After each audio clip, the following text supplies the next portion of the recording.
Hello friends, my name is Ritesh Agrawal and I welcome you all to the decoded series. आज हम Russia Ukraine conflict के बारे में बात करने वाले हैं। आप में से काफ़ी लोगों ने इसके बारे में मुझसे बात की थी कि सर इस टॉपिक पे आप एक वीडियो बनाएं, और ठीक है, तो हम रशिया यूक्रेन कॉन्फ्लिक्ट के बारे में बात करेंगे, कोशिश करेंगे इसको समझने की। Let's get started. तो ये कहानी शुरू हुई दिसंबर में। प्रैक्टिकली यूक्रेन के ऑफिशियल्स ने दिसंबर में कहा कि रशिया के कितने 94,300 ट्रूप्स जो हैं वो तैनात हैं बॉर्डर पे, और ये कभी भी अटैक कर सकते हैं। ऐसा प्रेडिक्शन दिया गया कि जनवरी बिगिनिंग में जो है रशिया यूक्रेन पे अटैक कर सकता है। A large scale escalation is possible in January. ठीक है, रशिया ने क्या कहा? रशिया ने कहा कि उसका ऐसा कोई इरादा नहीं है।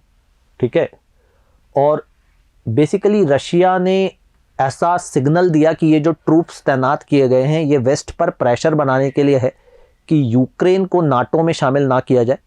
जो नॉर्थ अटलांटिक ट्रीटी ऑर्गेनाइजेशन है उसमें यूक्रेन को शामिल ना किया जाए, और नाटो की जो मिलिट्री डिप्लॉयमेंट्स हैं वो भी यूक्रेन में ना हो।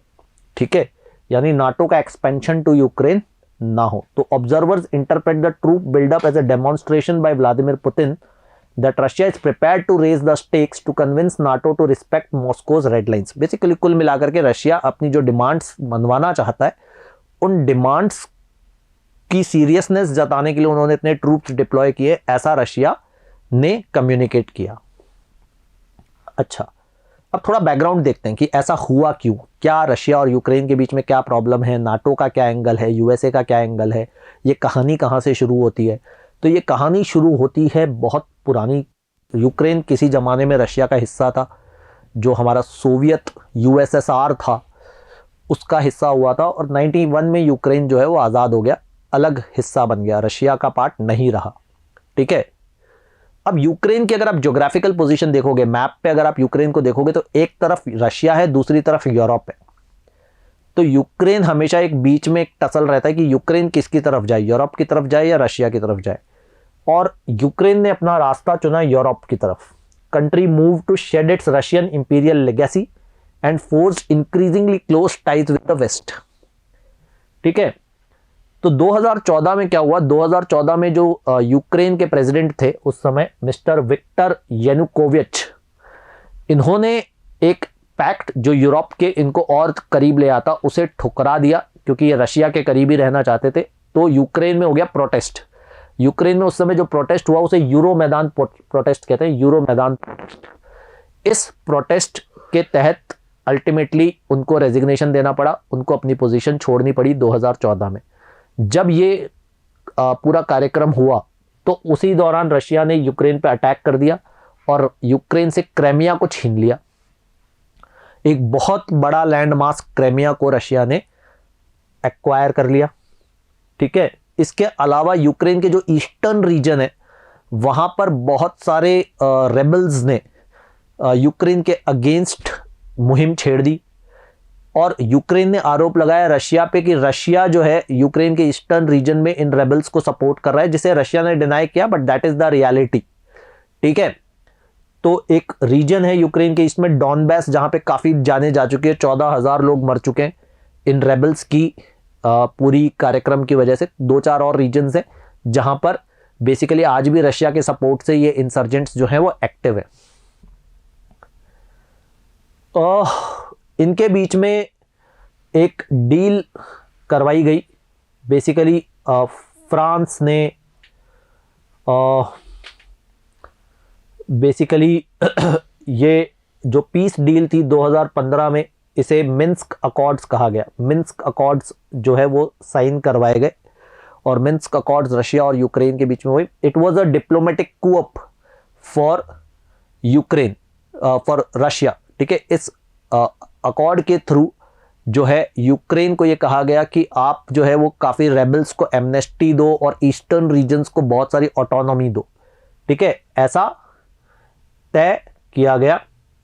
और बेसिकली उसके बाद भी मैटर रशिया और यूक्रेन के बीच में सुलझा नहीं। क्यों? क्योंकि रशिया को ऐसा लगता है Kremlin accused Ukraine of failing to honor the 2015 peace deal। उन्होंने कहा 2015 में जो कमिटमेंट्स यूक्रेन ने किए थे मिन्स्क अकॉर्ड्स के थ्रू, उन कमिटमेंट्स को उसने ऑनर नहीं किया है।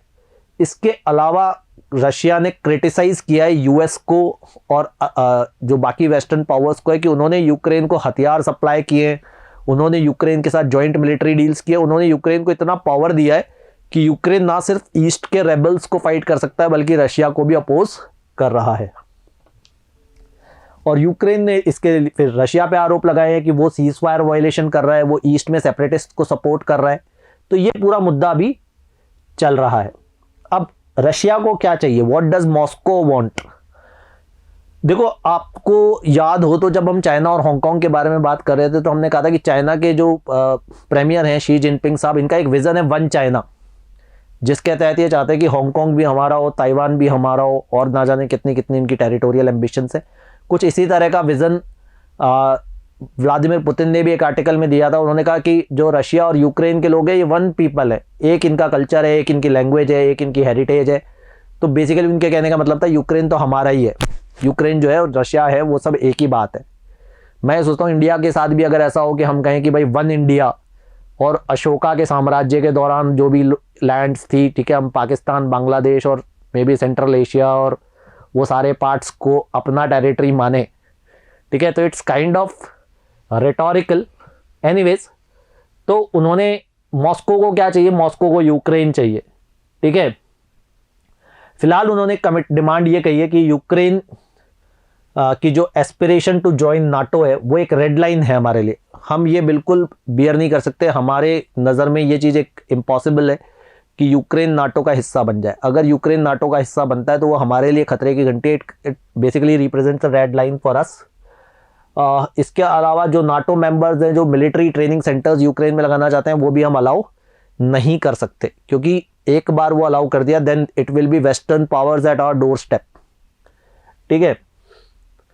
तो मॉस्को ने ये डिमांड की है और उन्होंने बेसिकली वेस्टर्न पावर से गारंटी मांगी है, लीगल गारंटीज मांगी है कि ना तो वो नाटो को यूक्रेन को नाटो का हिस्सा बनने देंगे, ना ही नाटो कोई मिलिट्री ट्रेनिंग सेंटर यूक्रेन में खोलेगा, ना ही नाटो का कोई भी किसी किस्म का मिलिट्री वेपन्स वगैरह जो हैं वो यूक्रेन तक आएंगे, ठीक है। अब बाइडेन और पुतिन, जो बाइडेन और पुतिन के बीच में टॉक्स हुई और इनके बीच में एक वीडियो कॉल हुआ, बेसिकली उसमें थोड़ी बहुत बातचीत हुई, हालांकि कोई रेजोल्यूशन नहीं निकला। फिर अभी जनवरी में जिनीवा टॉक्स होने वाली है इनके बीच में। जो बाइडेन ने बहुत क्लियरली कम्युनिकेट किया है कि अगर रशिया ने यूक्रेन को अटैक करने की कोशिश की तो यूएस एक्शन लेगा। मिलिट्री एक्शन को उन्होंने नहीं कहा एज अ पॉसिबिलिटी है, बट उन्होंने कहा हम इकोनॉमिक सैंक्शंस लगाएंगे and we will make it very very very difficult for Russia to invade Ukraine, ठीक है। इसके अलावा उन्होंने जर्मनी का सपोर्ट लेते हुए कहा है कि नॉर्ड स्ट्रीम 2 गैस पाइपलाइन जो रशिया का प्रोजेक्ट है जो जर्मनी से होते हुए जाता है, उन्होंने कहा वो प्रोजेक्ट रियलाइज हो ही नहीं पाएगा अगर आपने यूक्रेन पर अटैक किया, जर्मनी इसकी इजाजत देगा ही नहीं। और जर्मनी ने भी कह दिया कि हाँ, हम ये काम होने ही नहीं देंगे। अब यूएस को प्रॉब्लम क्या है, रशिया यूक्रेन का मामला है वो निपटे, यूरोप का मामला है वो निपटे, यूएस इसमें क्यों इंटरफेयर कर रहा है? यूएस इसलिए इंटरफेयर कर रहा है कि अगर Ukraine acts as a crucial buffer between Russia and west, Russia और वेस्टर्न कंट्रीज के बीच में यूक्रेन जो है वो एक बफर एक्ट करता है। अब ये एक बहुत बड़ी प्रॉब्लम है रशिया के लिए भी और वेस्टर्न कंट्रीज के लिए भी। अगर वेस्टर्न कंट्रीज का इन्फ्लुएंस यूक्रेन पे बढ़ता है तो रशिया के लिए खतरा है, क्योंकि Russia will be in the reach of western powers, NATO की रीच में आ जाएगा। NATO is ultimately led by USA. और अगर यूक्रेन पे रशिया का कंट्रोल बढ़ता है तो वेस्टर्न कंट्रीज खतरे में आ जाएंगी, क्योंकि रशिया बिल्कुल उनके दरवाजे पर आ जाएगा। तो अब बात यह है कि ये एडवांटेज किसको मिले, जिसके पास यूक्रेन है उसके पास ज्यादा पावर है, ठीक है। तो अब बात यह है कि ये एडवांटेज किसको मिले। अब Putin sees it as a red line, मगर दुनिया भर का ओपिनियन यह है कि अगर यूक्रेन को नाटो का संरक्षण नहीं मिला तो रशिया उसे इन्वेड कर सकता है। रशिया ने ऑलरेडी उसे इन्वेड किया है, क्रीमिया हत्याया है। तो जिसे रशिया रेड लाइन कह रहा है उसको दुनिया एक रीजनेबल डिफेंस मान के चल रही है, ठीक है। अगर एक रीजनेबल डिफेंस यूक्रेन को प्रोवाइड करवाना जरूरी है, ऐसा मैटर चल रहा है।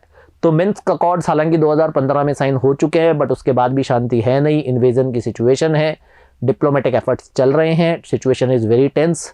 और ये एक और कॉन्फ्लिक्ट हमारे सिलेबस में जो हमें तैयार करना है along with a lot of conflicts. In fact इस बार के ज़्यादातर डिकोडेड वीडियोस हमारे किसी ना किसी कॉन्फ्लिक्ट पर हुए हैं, चाहे वो म्यांमार हो, चाहे वो चाइना ताइवान हो, चाहे वो इजिप्ट हो, इथोपिया हो, यमन हो, और अब रशिया यूक्रेन हो।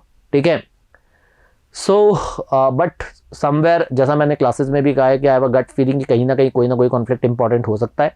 आप इन कॉन्फ्लिक्ट्स को अच्छे से प्रिपेयर करें। अगले हफ्ते फिर किसी डिकोडेड वीडियो में किसी और टॉपिक को उठाएंगे।